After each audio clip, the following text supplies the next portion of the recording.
तो आज का एक सवाल है कि ये साइंटिफिक टेम्परामेंट क्या होता है। हर जगह पे साइंटिफिक टेम्परामेंट ये जो साइंस वाले हैं वो हमको जताने की ये कोशिश कर रहे हैं कि साइंटिफिक टेम्परामेंट अपनाओ, वैज्ञानिक दृष्टिकोण अपनाओ। वही चीज़ होता है, उसका हिंदी होता है, साइंटिफिक टेम्परामेंट का हिंदी वैज्ञानिक दृष्टिकोण होता है। तो वैज्ञानिक दृष्टिकोण अपनाओ, तो ये दृष्टिकोण, ये वैज्ञानिक दृष्टिकोण है क्या। तो आज हम उसके बारे में डिस्कशन करने वाले हैं। दृष्टिकोण मतलब स्वभाव, और वैज्ञानिक मतलब जो विज्ञान से जुड़ा हुआ हो। तो जब विज्ञान आपका स्वभाव बन जाए तभी उसको बोलेंगे साइंटिफिक टेम्परामेंट। हम एक गलती करते हैं कि विज्ञान को एक विषय की तरह पढ़ते हैं, इंग्लिश को एक विषय की तरह पढ़ते हैं। इंग्लिश एक भाषा है, हम उसको एक भाषा की तरह देख सकते हैं। विज्ञान एक सब्जेक्ट नहीं, एक अनुभूति है, हम उसको सब्जेक्ट बनाने में लगे पड़े हैं। विज्ञान एक मेथड है, एक प्रोसेस है, एक टेक्निक है। अगर कोई कुछ भी सब्जेक्ट को, कुछ भी चीज़ को, कुछ भी सब्जेक्ट को हम वैज्ञानिक दृष्टिकोण से या फिर वैज्ञानिक अनुभूति से या फिर वैज्ञानिक मेथड से, साइंटिफिक मेथड से हम पढ़ने की कोशिश करें, उसको सीखने में आसानी हो जाएगी, उसको ज़िंदगी में उतारने में आसानी होती है। जैसे कि home science, social science, political science, इसमें मेथड साइंटिफिक होना चाहिए। तो इसमें होता क्या है, मेनली साइंटिफिक दृष्टिकोण में, साइंटिफिक मेथड में हम किसी भी चीज़ पे रिसर्च करेंगे, उसके बारे में खोज करेंगे, उसके बारे में जानने की कोशिश करेंगे। जो हमें मिला उसी को मानेंगे, जो हमें नहीं मिला उसको खारिज कर देंगे। हाँ, ऐसा बात नहीं कि हम जो निकला है, जो मिला है हमको, उसी को पकड़ के रहेंगे ज़िंदगी भर। नहीं, आज वो है, मिला है, आज वो निष्कर्ष में हम पहुँचे हैं। हो सकता है फ्यूचर में, हो सकता है भविष्य में उसका वो गलत साबित हो जाए। तो उसको एकदम से मान के नहीं चलना है कि यही सही है, यही एक चीज़ है।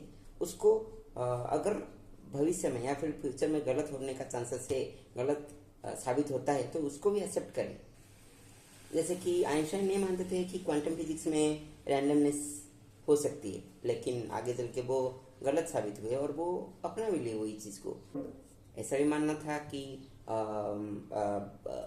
भारी चीज़ें कम भारी चीज़ों से जल्दी गिरते हैं, वो भी गलत हुए। न्यूटन ने वही चीज़ बताया कि नहीं, भारी जो हो या हल्का हो, दोनों एक ही वक्त में गिरेंगे, सिर्फ उस पर फोर्स का, एयर प्रेशर का दबाव रहता है, वही उसी से उसका स्पीड का, मतलब नीचे गिरने का जो स्पीड होता है उसमें चेंजेस आते हैं। तो साइंटिफिक टेम्परामेंट वाले लोग जो होते हैं वो हमेशा मान के चलते हैं कि हो सकता है आज मैं सही हूँ, फ्यूचर में गलत हो सकता हूँ। अगर मैं फ्यूचर में साबित हो जाऊँ गलत, तो उसको मान के जो सही है उसको पकड़ लेना, ठीक है। अगर यही चीज़ को आप ज़िंदगी में अप्लाई कर लें, मतलब कहीं भी गलती हो उसको अपने आप मान लें, या फिर जो आप आज जानते हैं उसको हमेशा के लिए परमानेंट ना समझें, टेम्पररी समझें, तो वही चीज़ है साइंटिफिक टेम्परामेंट। अगर मेरे सवालों का सही जवाब मिला तो सही है, अगर नहीं मिला तो मैं सही हूँ, और उन्हीं बात को मानूंगा जिसके बारे में मेरे पास तर्क है या फिर प्रमाण है। उसके बाद भी मैं मान कर चलूँगा। हो सकता है आज मैं सही हूँ, आगे चल के गलत भी साबित हो सकता हूँ, और जो सही होगा उसी को मैं मानूंगा। इस हिसाब से अगर कोई इंसान समझदार है, अपनी गलती को मानता है, जो आज है वो कल नहीं है, जो कल है वो आज नहीं है, इस चीज़ को मानता है, तो उसके पास साइंटिफिक टेम्परामेंट है। तो यही होता है वैज्ञानिक दृष्टिकोण। इस हिसाब से हम अपने जो सीरीज है उसका नाम भी चेंज कर दिए हैं, क्योंकि हमारा जो पहला वाला नाम था साइंस, रिलीजन एंड सुपरस्टिशन, ये थोड़ा लंबा हो रहा था, तो हम इस सीरीज़ का नाम साइंटिफिक टेम्परामेंट या वैज्ञानिक दृष्टिकोण ही रख देते हैं, ठीक है। तो आज के लिए इतना।